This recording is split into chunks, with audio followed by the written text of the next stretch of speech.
2024 ஆண்டு வடக்கு மாகாணத்திற்கு 5000 மில்லியனின் கீழ் வீதிகள் அமைப்பதற்கான நிதி ஒதுக்கப்பட்டு அதன் கீழ் 1000 மில்லியன் ரூபாய் யாழ்ப்பாணத்துக்கான நிதி ஒதுக்கீடாக மேற்கொள்ளப்பட்டு அதன் கீழ் பல்வேறு வகையான வீதிகள் அபிவிருத்தி செய்யப்பட்டிருந்தன.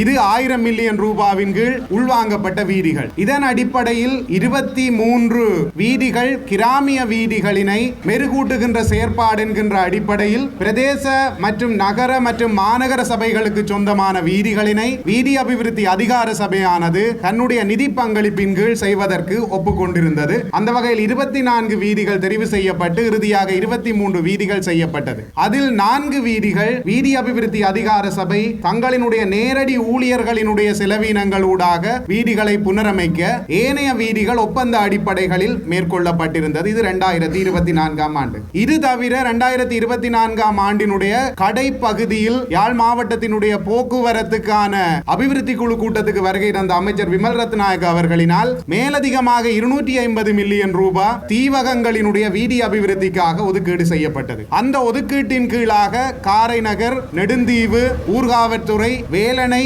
ஆகிய பிரதேசங்களை முன்னுரிமைப்படுத்தியதாக வீதி அமைப்புகள் மேற்கொள்ளப்பட்டிருந்தது. அங்கு பிரதானமான நோக்கமாக இருந்தது கடல் தாண்டி பயணிக்கின்ற வீதிகளுக்கு தீவுகளுக்கான வீதிகள் தான் முன்னுரிமைப்படுத்தப்பட்டிருந்த பொழுதும் காரை நகரும் இதற்குள் உள்வாங்கப்பட வேண்டும் என்கின்ற நோக்கத்தின் அடிப்படையில் காரை நகரில் இருக்கின்ற ஏறத்தாழ 10 வீதிகள் இந்த திட்டத்தின் கீழ் உள்வாங்கப்பட்டிருந்தன. அவற்றுள் கிட்டத்தட்ட 9 வீதிகள் பூரணமாக்கப்பட்டிருக்கின்ற நிலையில் 32 மில்லியன் ரூபாய் செலவிலே ஒரு வீதி செப்பனிடப்பட்டுக் கொண்டிருக்கின்றது. இது 2024 ஆண்டு பாதீட்டின் கீழ் ஒதுக்கப்பட்டு நடைமுறைப்படுத்தப்பட்டுக் கொண்டிருக்கின்ற திட்டங்களினுடைய விரிவு. இதனை தாண்டி 2026 ஆண்டினுடைய பாதீட்டை பொறுத்தவரையில் இதே நகர அபிவிருத்தி அமைச்சானது மேலதிகமாக 250 மில்லியன் ரூபாவினை யாழ்ப்பாணத்தினுடைய வீதி அபிவிருத்திக்காக ஒதுக்கீடு செய்திருக்கின்றது. அதனையும் தாண்டி கிராமிய வீதிகளினுடைய அபிவிருத்தியை முன்னிறுத்தியதாக இந்த 250 மில்லியன் இருந்தாலும் ஏனைய வீதிகளினுடைய அபிவிருத்திக்காகவும் இந்த அரசாங்கத்தினால் நிதி ஒதுக்கீடு செய்யப்பட்டிருக்கிறது. இது மத்திய அரசாங்கத்தினால் வீதி அபிவிருத்திக்காக ஒதுக்கீடு செய்யப்படுகின்ற நிதி. இதனை தாண்டி மாகாண அரசாங்கங்களுக்கும் மத்திய அரசாங்கத்தினால் நிதி ஒதுக்கீடு செய்யப்படுகின்றது.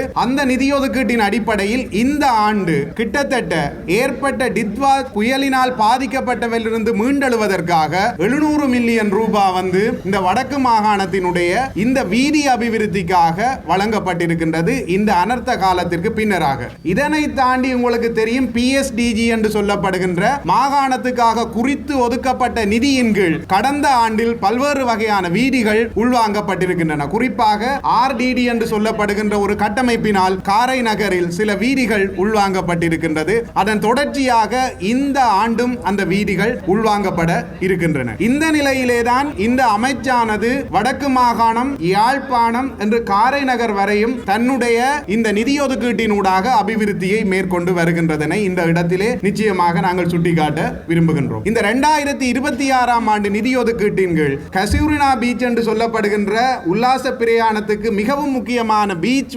உருவாக்கப்படுவதற்கான நிதியானது ஒதுக்கப்பட்டிருக்கின்றது. கடந்த ஆண்டிலும் வீட்டு திட்டங்கள் கொடுக்கப்பட்டிருக்கின்றது. இந்த ஆண்டிலும் வீட்டு திட்டங்களுக்குள் உள்வாங்கப்பட்டிருக்கின்றார்கள் 2 வகையான வீட்டு திட்டம். ஒன்று மீள்குடியேற்றத்தின் கீழான வீட்டு திட்டம் என்று 2 மில்லியன் ரூபாவுக்கும் அதனை விட NHDA வீட்டு திட்டம் என்று 1 மில்லியன் ரூபாவுக்குமான வீடுகள் வழங்குவதற்கு இங்கு உள்ளிருக்கப்பட்டிருக்கின்றார்கள். இதனை தாண்டி இந்த காரை நகர் மண்ணில் சென்ற ஆண்டு இறுதியில் எங்கள் நாட்டினுடைய இளைஞர்களை யூத் எக்ஸ்சேஞ்ச் புரோகிராம் என்கின்ற ஒரு நிகழ்ச்சி திட்டத்தின் கீழ் இங்கு நாங்கள் கொண்டு வந்திருந்தோம். அந்த நிகழ்ச்சி திட்டத்தை வெகு விமர்சையாக செய்து தந்தவர்கள் இந்த காரை நகர் மக்கள். உண்மையில் அந்த காரை நகர் மக்களுக்கு நாங்கள் பாராட்டு தெரிவிக்க வேண்டிய தேவை இருக்கின்றது. பதுளை பிரதேசத்தில் இருந்து வருகை தந்திருக்கின்ற அந்த இளைஞர்களை இங்கு 7 நாட்கள் தங்க வைத்து தாங்களே அவர்களுக்கான வாகன வசதி செய்து கொடுத்து தாங்களே அவர்களுக்கான உணவுகளை வழங்கி அந்த இளைஞர்களை இங்கு மிக அழகாக பராமரித்திருந்தீர்கள். அந்த இளைஞர்கள் கொடுத்த அந்த ஃபீட்பேக் என்பது காரை நகர் மண்ணினுடைய விருந்தோம்பல் பண்பை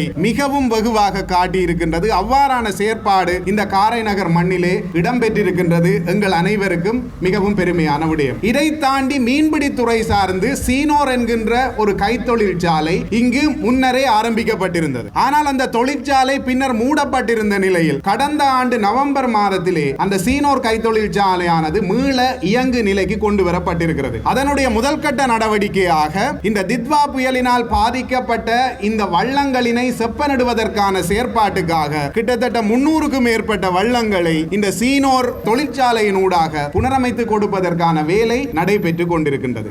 இவ்வாறான ஒரு நிலையில் இந்த காரை நகரிலே இதுவரை அரசாங்கம் பல்வேறு வகையான செயற்பாடுகளை மேற்கொண்டு இருக்கின்றது.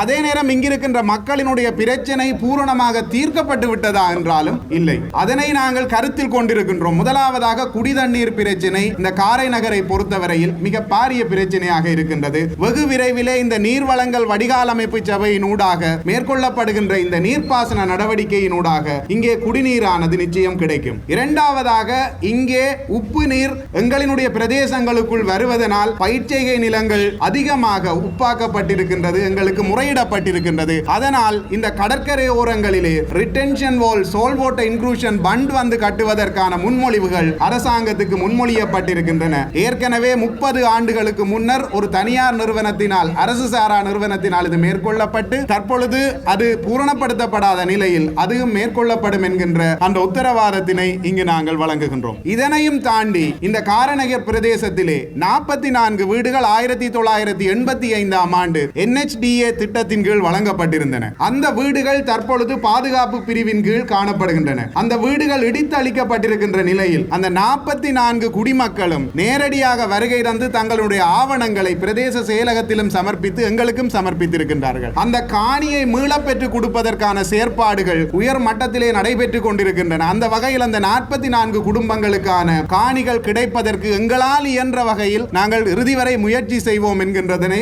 இந்த நிலத்திலே நாங்கள் சொல்லிக்கொள்ள விரும்புகின்றோம். இதனையும் தாண்டி காரைநகர் என்பது ஒரு கலைநயம் மிக்க பிரதேசம். இந்த பிரதேசத்தினுடைய வரலாறுகளை எடுத்து பார்க்கின்ற பொழுது யாழ்ப்பாணத்தின் ஊர்களின் பெயரிலே நகர் என்கின்ற பெயரோடு இருக்கின்ற ஒரு சிறப்பு பெற்றது காரைநகர். கடந்த கால வரலாறுகளில் காரைநகர் என்பது ஒரு பட்டினம். அந்த பட்டினத்தினுடைய சோபையை மீளப் பெற்றுக் கொடுப்பதற்கு இங்கு இருக்கக்கூடிய கலைகளையும் ஆற்றல்களையும் மேம்படுத்துவதற்கான செயற்திட்டங்கள் எங்களினுடைய சமூக சக்தி என்கின்ற கட்டமைப்பினூடாக இங்கு மேற்கொள்ளப்படும். இங்கே நிறைய சமூக சக்தி தலைவர்கள் இருக்கிறார்கள். அந்த குழுக்களிலே 20 பேர் வரை மெம்பராக இருக்கிறீர்கள். உங்களின் வழியாக காரைநகரினுடைய இழந்து சென்றதாக சொல்லப்படுகின்ற அந்த கலை வடிவங்கள் மீள பெற்றுக் கொள்வதன் வழி அடுத்து வருகின்ற ஆண்டுகளில் மக்களினுடைய மீள்குடியேற்றத்தோடு இந்த காரைநகர் மண் மிகவும் செழிப்பாக வளர வேண்டும் என்கின்ற மிகப்பெரிய அவாவோடு இந்த திட்டங்களில் இந்த மக்கள் தொடர்ச்சியாக இவர்களுக்கு பங்களிக்க வேண்டும் என கேட்டு